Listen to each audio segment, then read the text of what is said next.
Hare Krishna. The question is, will karma act at the earliest possible time?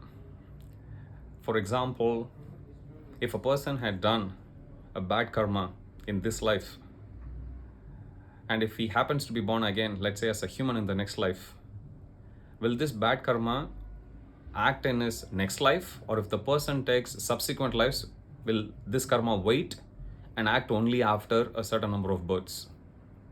Is there a timeline for the effect of karma to act? Short answer, there is no such timeline. Krishna says in Bhagavad Gita, Kim karma, kim akarmeti, kavayo api atra mohitaha. He says, what is karma, what is not karma, what is good karma or what is bad karma is not easy to understand, and it has bewildered even the most intelligent people. So understanding about the workings of karma is not very easy. So to come back to this question, is it safe to assume that karma will always act at the earliest possible time? It may or it may not. Reason why we can't be sure is because we are not in a position to gauge what will be the effect of doing a bad karma. I'll give you an example.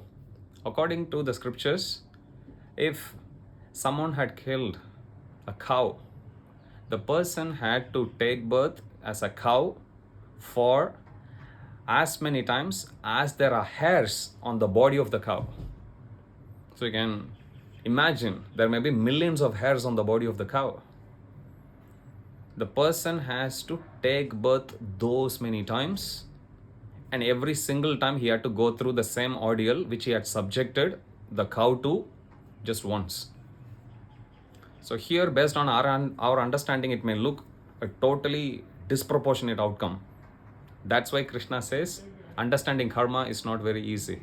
So what we should strive for is to do an activity which is beyond good karma and bad karma.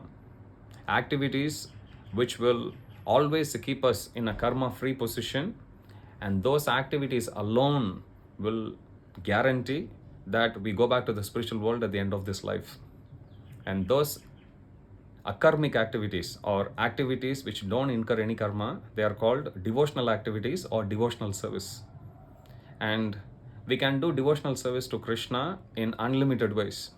Whatever skills that we have, we can use those skills to engage in service of Krishna. For example, if we have the tendency or skill to sing, we can sing songs about Krishna. If we have a tendency or a skill to talk nicely, we can talk nicely about Krishna, talk spiritual topics. Likewise, we can use our thinking capacity. If we are very rich, we can use our money to engage in service of Krishna, to build temples or to offer some nice flowers, fruits in the service of the Lord.